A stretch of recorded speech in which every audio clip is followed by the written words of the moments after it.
Hello, hello, hello, LinkedIn, YouTube.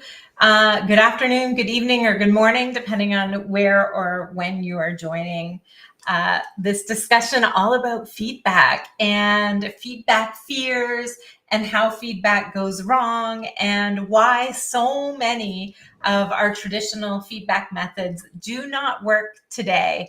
My name is Pam Ross, and I am the founder of Blue Rebel Works. And we are on a mission to improve people's lives by making work awesome.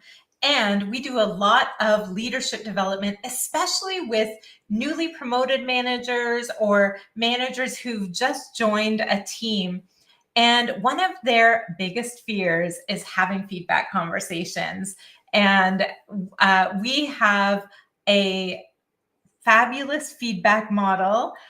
We call it the Blues and Oranges feedback model. And we actually have a free micro course just on that Blues and Oranges model. It gives you an intro to a coaching approach to having feedback that helps to enable more accountability, more personal responsibility, and more autonomy and trust with your team. So feel free to jump onto that QR code anytime during this, but we want to start with really talking about feedback and some of the things that go wrong in the way we deliver feedback a lot of times. Before I get there, though, you might see this question below me. This is a question that we ask in many forms all the time because of our mission to make work awesome and improve people's lives. So, what are you going to do this week? We are Monday right now as I am live doing this. What are you going to do to make work awesome this week? If you are here with us live, I would love to hear from you in the chat. I am going to see if I can see this. Oh, I just want to welcome Armenia here. I see Erm's comment. Happy to be here, Pam. Thanks for doing this. Your feedback method is the best. Yes. Get the free course. And I've shared it with so many people since doing it with you years ago.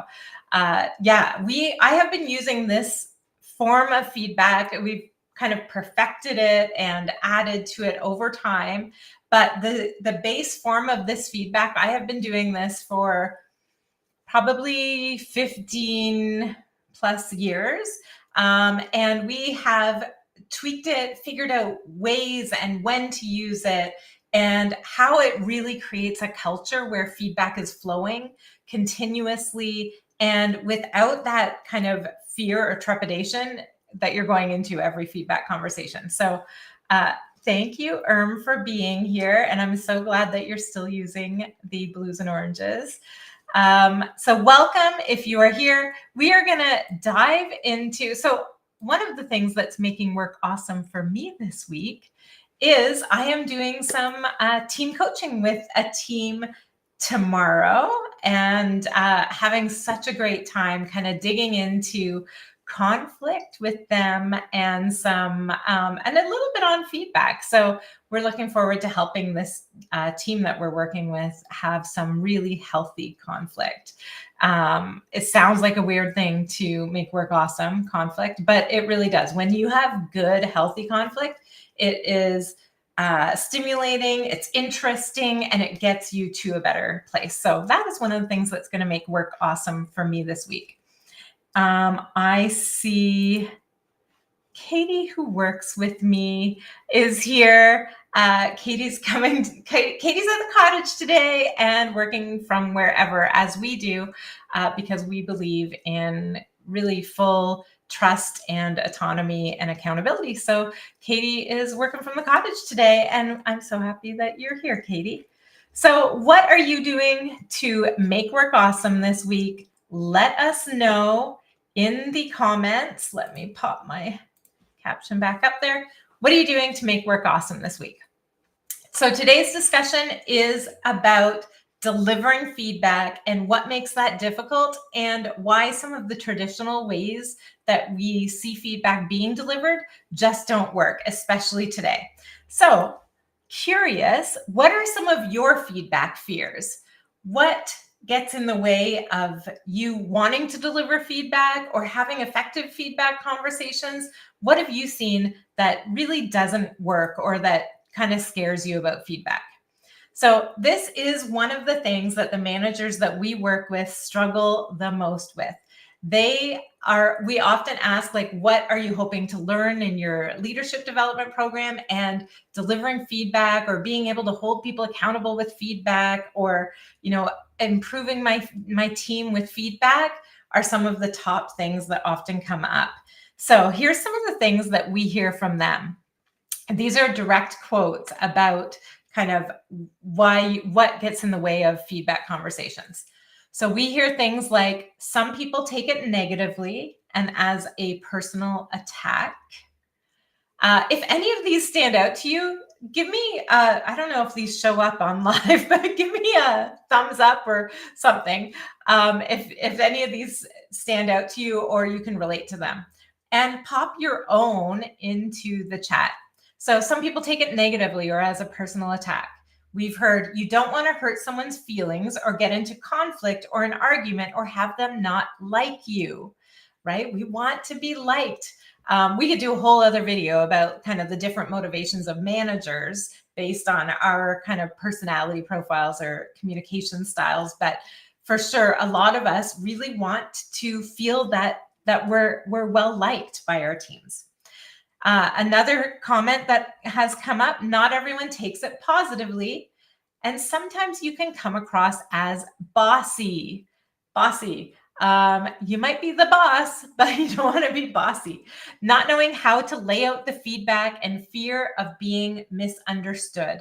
That is another example of some of the things that we hear. So I'm just going to check the chat if anyone has, I see fear that the other person doesn't have an open mind and open heart to receive it as an opportunity to get better. Yes, I'm going to talk about why that happens in this video. What is it that causes people to kind of shut down or close their mind and heart to the feedback when it's happening? Because here's the thing I do know. We all actually want feedback. People don't go to work hoping that they can do a bad job and no one will ever correct them and they'll never get better. Most people actually want feedback. They want feedback to recognize the things they're doing well, and they want feedback to help them improve so that, maybe they can get to the next level in their career. Maybe they can just really be the best, whatever they are. So people do want feedback, but there is this kind of reaction that causes us to close down, and that open mind and heart kind of disappear. We do close off a lot of times. So I will talk about why that is and what happens. So, okay, let me share some of the kinds of feedback that we have seen many times and why they don't work. So let's talk about the seagull. This sounds pretty self-explanatory. If you have come across the seagull, let me know. The seagull is the kind of feedback where someone flies in, craps all over everyone and everything, and then flies out. I personally have experienced the seagull. I especially saw this when I was working in restaurant management, and like an area manager would swoop in, crap all over the restaurant basically, and say everything that we were doing wrong, and then fly out. And so let me know if you've ever experienced that, the seagull in the chat. Give me a yes, seagull in the chat or something. And let me know what you thought the impact of that was. Here's what I saw. It created fear. It created uncertainty. It caused this sort of environment where we were hoping to find out when the area manager would be there to give them a false look at what was really going on, instead of just creating some systems or some substantive improvements that could be consistent for a restaurant to be better at a regular basis. It broke trust, and really there was no support for improvement. It was just negative feelings, and this feeling that, like, after that seagull flew away, we were just left to clean up their mess. So it was really, really not an effective form of feedback. And unfortunately, I still see this happen when, a manager kind of sees what happened with a project or something and says like, this wasn't what we expected, or this is not working. Thank you. I see some people. Yes, you've experienced the seagull, and yes, welcome level. Also experienced the seagull. So the seagull kind of feedback is not effective, doesn't help for actually improving anything. Now, here's the next kind of feedback that we often come across, and I'm going to call it the blanket. You just pour this blanket all over everyone. So this is those times when you might get an email or a Slack message to the whole team about something that one person or two people are doing. So we're afraid of having that feedback conversation. We don't want to have an emotional reaction from that person. We don't want to experience that difficulty in our relationship. So instead of being upfront, honest, and candid with someone, we give this blanket feedback, this email. So curious to know if you've experienced this. Say yes, blanket, and let me know what the impact of that is. Let me know about the blanket feedback. Great to see you, Level, as well. If you have experienced the blanket feedback, say yes, blanket, and let me know what you thought the impact of that was. Here's some of the things that we've experienced or heard. Everyone knows who the actual culprit is, and it feels really uncomfortable. That's one thing that could happen. Sometimes people wonder who did this thing, and it just turns into gossip and a rumor mill. Sometimes the person who is actually doing it says, oh, I guess everyone's doing it, so it's less of a big deal to actually continue it. So they kind of feel lost in that group kind of effect. So they don't feel the urgency to change the behavior as much. Sometimes the person who's doing it just feels really embarrassed and attacked quite publicly now. The blanket feedback is not a leader's way of delivering feedback. It's confusing, it's clear, it's not caring for people, and it's generally not effective. So let's not do that. Let's figure out ways to actually have a feedback conversation.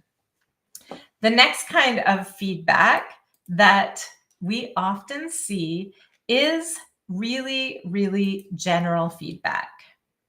Now, I actually had a manager who gave me positive feedback all the time. Or maybe I'll call it praise, because it wasn't actually like feedback or anything that was substantive.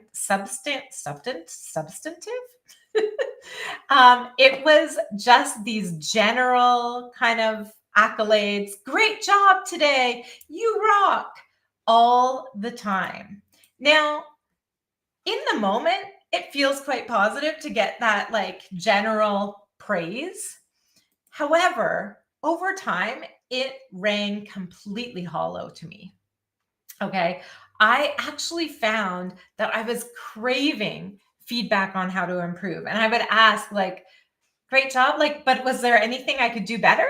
And I would constantly be asking and begging for some kind of feedback to help me kind of figure out how to advance, how to improve, how to, look for what might be next for me. But instead, I got this general positive feedback. Now, I will tell you one story of general negative feedback. This goes way back to my time as a waitress. My manager once told me, "You have a great attitude. It's too bad you're such a crappy server." Now, crappy server didn't tell me much. And to be honest, I was really shocked at the time. My guests loved me. I got great tips. I was like, how can I be a crappy server? Now, one thing I noticed, though, was that I never got the good sections in the restaurant. If you've ever worked in a restaurant, you know which tables get sat regularly, turn over regularly, and you end up making the most money in those tables. So I noticed when they were divvying up the tables, I wasn't getting those sections. And so it made me want to ask more about that feedback. So a few days later, asked what he meant because I wanted to get those good sections. I was like, what would it take? What do I have to do differently so that I can get the good sections on a busy night? And thankfully, I did get some more specific feedback. It was all about how I was organizing my time. Um, this may be TMI for those of you who were not in the restaurant business, but you might have heard terms like full hands in, full hands out, which, by the way, I think changed my life. Like it helps me to organize everything that I do. I'm always like, what else could I be bringing upstairs when I go upstairs in my home? But in the restaurant, that changed the way I was organizing myself. Full hands in, full hands out. I got better at practicing this. That was specific feedback that I asked for that helped me improve. And amazingly, shortly after that, I got my first real job, real full-time job, traveling around opening restaurants and training people on how to organize themselves and their time. So it was only when I dug in and got the specifics that that general feedback made any impact other than making me feel a little bit attacked and shocked. So the general feedback. If you have ever gotten general feedback that wasn't helpful, let me know. The next kind of feedback that we hear often that is not helpful is sarcasm, hints, innuendos, that sort of thing. Honestly, this is probably one of my personal least favorite types of feedback. Sarcasm isn't clear. It doesn't help someone. People are wondering, did they mean that? Was that truthful? Are they joking? What, like, should I be worried about this? Not sure. It breaks trust, and it's just really, really not clear and not helpful. So I'll hear things like, someone asks for time off and the boss says something like, yeah, sure, you can have time off. I wish I had kids. I wish I had kids and I could take time off too, or something like that. Or you might hear something like, oh, imagine if you actually tried to get something done early for once. Or thanks for getting that report to me a few minutes before I needed to present it. So, like, are you really thanking me for the report? Was a few minutes before your meeting okay? If not, let me know when I should get it, right? The sarcasm does not help. And sarcasm, a lot of people find it funny in their life. It just really, as a manager, is not a helpful thing. It does not create trust or clarity. Okay, now the next kind of feedback is the feedback the method of feedback that I was taught when I first became a manager. And I think it's really common. It is the sandwich feedback. So curious if you're here in live or in the replay, were you taught the sandwich feedback? To say sandwich in the comments. And I would love to hear from you what you've noticed about whether sandwich feedback is effective or not. So first of all, what is the sandwich feedback in case you're not familiar? The sandwich feedback is when you start with a positive, something that person's doing well. That's the first layer of bread on your sandwich. Then you add the meat of the feedback, which is something they need to improve on. That's the meat. And then you add the top piece of bread, which is another positive. So they leave feeling really positive. Now, here's what I've heard. I'm just going to check the chat to see if anyone's experienced this. I see, yes, I don't know who, for some reason, it just says sandwich here. I don't know who said that. But yes, the sandwich is super common. So if you've experienced the sandwich, let me know what you've noticed about the impact of it. Does it work? Does it not work? This could be controversial because it is something that many of us are taught. Here's what my experience has been. It's that people tend to take this one of two ways. Some people just focus on the negative and obsess over it and think they're in trouble. Some people just focus on the bread, the two pieces of bread, the positive, and they don't even hear the meat of the sandwich. They just disregard it. Now, this might depend on their past experience. It might depend on their um, their sort of personality style. I'm seeing from Armenia, yeah, sandwich, it's inauthentic. It feels forced. And it is. And most people have caught on that this is something you're taught, and they hear you give some feedback and they're like, okay, here comes the meat, here comes the bread. So should I focus on the meat? Should I focus on the bread? Not sure. But it does come across as inauthentic. Now, we've covered many. So the blanket, the seagull, that general positive or corrective feedback, the sandwich, and those sarcasm and feedback. None of these are effective, and they all have their own specific challenges, but they also share one commonality, and that is something that makes them all ineffective in today's world. They all depend on the manager giving feedback to the team member. Now, that doesn't sound like a problem on the outside, but here's why that's a problem.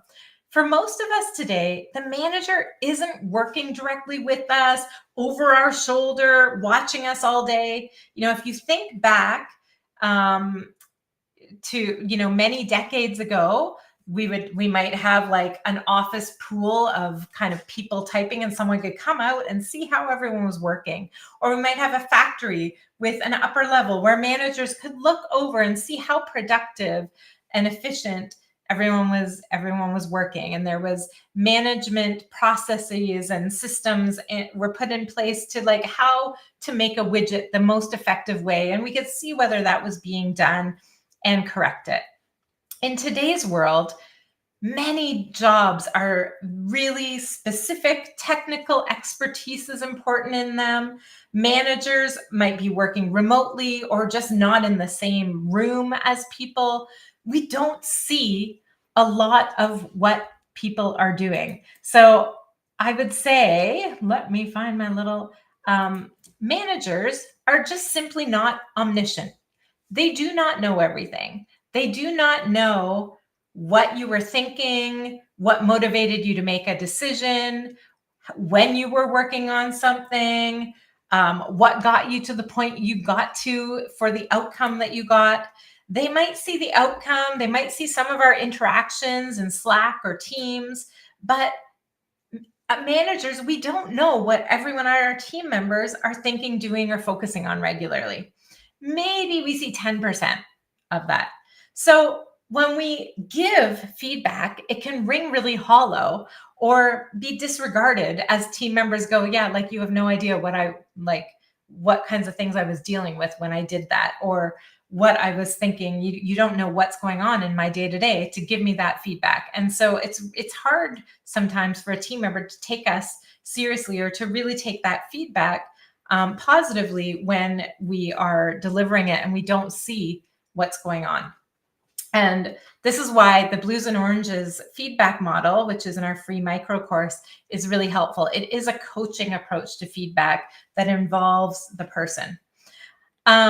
Now let's talk about, like, in technical fields, the manager often is not the expert at the technical pieces of the job, at the technical parts of the job. So to tell someone or to try to correct the way they're coding something, or to correct something really, really technical, our hope is that the team is building the best technical knowledge and they can solve their own technical problems. But for a manager to be the expert in all the technical aspects of the job just isn't realistic for most of us, especially when we have many team members or multiple things that we're managing. We just can't be the expert in all of them. So we need to rely on our team's technical knowledge to solve problems, to figure out what can work better, to figure out what is working well. So when we give feedback, our team might go like, yeah, you don't even know how the latest update works, like how that feedback is,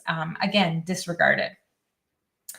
Now, another thing that happens when we give feedback is whenever we're telling someone something, the learning centers of our brain are pretty passive. They're just taking in information passively. It's not until we ask a question or engage the person differently that the learning centers of our brains can activate and actually learn something new. So telling someone feedback, telling someone what they need to improve, or telling someone how to do something differently when we're delivering feedback simply doesn't create longer term change or a new way of working for people because it is passive. Now, I think it was Armenia who talked about the open mind and open heart to receive feedback. Here was that comment again. When you're delivering feedback, fear that that other person doesn't have the open mind and heart to receive it as an opportunity to get better. So this is one of the final reason that I'll share today why traditional feedback doesn't work. And it is that when we give feedback, it activates the threat centers of our brain.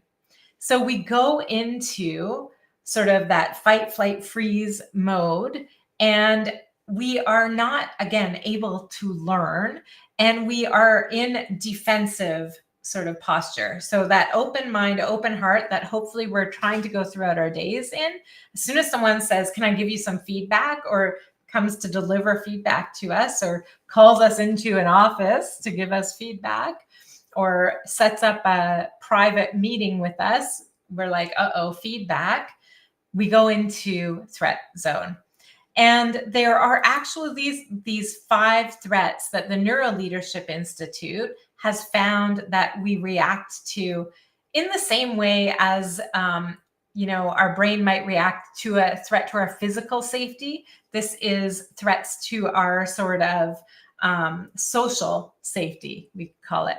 So threats to our status or our level. You can imagine when we're given feedback, it kind of knocks us down a notch. We feel like this person is certainly higher in level than us. So our status in the group feels kind of knocked down. So that's a threat. Certainty. Well, I was certain that I was doing things the right way, and now I've just been told no, right? Again, a threat. Autonomy. Now I'm being told that maybe I shouldn't be the one deciding how I do something. Someone else is making that decision for me. So our autonomy gets threatened. Relatedness, how that feedback is delivered can affect our relationship with our manager. So our relatedness gets triggered. And fairness, whether I believe this feedback is fair based on some of the other things I've shared. So all of these sort of factors are things that our brain naturally goes into threat state and defensive mode when they are triggered. And you can see how feedback creates these threats for us. So that is why we recommend, if you want to create a culture where feedback is flowing up, down, across the organization, where feedback doesn't feel like you're being called into the principal's office, or when feedback just isn't a fearful thing, we're not worried about relationships and feedback. We know that feedback only strengthens and builds trust. We recommend our blues and oranges feedback model. This is a coaching approach to create a culture of feedback. We are currently giving away a free micro course just about this. And we're creating a more in-depth course that breaks down that feedback model, the blues and oranges, into the steps that you would take at each step. So our blues and oranges feedback model, in a really quick sort of overview, is blues. Blue is the color of freedom and trust. So blues are feedback that helps to build someone's empowerment. It helps to empower them, helps to recognize what they're doing well, helps to build trust in having an open discussion about how they're feeling, what they're feeling is going well for them. So on the blue side of our model, which you'll see in the free micro course, is a focused open question about what they think is going well for them. And then open recognition for anything you've noticed. So this is a great open discussion, two-way discussion about some things that are going well. The orange side, orange is the color of roadblocks and obstacles. So this is where we're able to ask a focus open question about what's challenging for someone. So we can really understand what they're seeing that they want to improve on, what they're seeing that they're struggling with, and understand what's motivating them to work on improving. And then we can also share some orange feedback in a specific way that is really specific and behavioral and about true observations and not assumptions. So that is the orange side. That is where we want to redirect them, help them to improve something or overcome an obstacle. So our blues and oranges feedback model, it is super simple. It is a very regular way to have feedback at all different times. So we use it after one-to-one, in every one-to-one, after every workshop that we do. We'll do it after this live. We'll have a blues and oranges discussion, a blues and oranges feedback model discussion. So it is a very adaptable model and a way that you can create a culture of feedback throughout your days where everyone's constantly thinking about, hey, here's what I'm noticing. I'm doing really well and I want to celebrate these things. And here's where I really want to improve. It's a way of building accountability and autonomy on your team. And I'm just checking in. Thank you, Jen. Oh, so nice to see you, Jen. Verbal feedback activates fight-flight mode. Not good. Yes. Yeah, that's why this coaching approach using blues and oranges feedback helps us to calm that nervous system and be open mind, open hearted, and ready for the feedback that we're receiving. So I invite you to join our free micro course. I would love to see you there. It's literally like one video, some tools. We've got a little bonus video as well. It'll take you 10 or 15 minutes to complete the whole course, get the tools that are in there, and start having some blues and oranges feedback discussions where feedback starts to feel really, really just like part of your culture. So take the course. Let me know how your feedback discussions go and watch this space because I will be back live to give more feedback tips over the next few weeks. We'll be talking about some of the tips that you need when you're asking focused open questions and what those are. We're going to be talking about the ways we need to listen through feedback discussions when we're as managers or leaders. And when we do have feedback, whether that is positive or corrective feedback, how to deliver that in a way that doesn't spark an emotional response. So watch this space. I'll be back to share all that in future weeks. And in the meantime, grab our free course. Would love to support you in starting to have effective feedback conversations. And before I go, I just want to encourage you to find a way to make work awesome today. We all have the power to make work better for ourselves and our colleagues. Do not wait for someone else to do that for you. Find a way to make work awesome today. I will see you very soon in the future. And thank you so much for joining.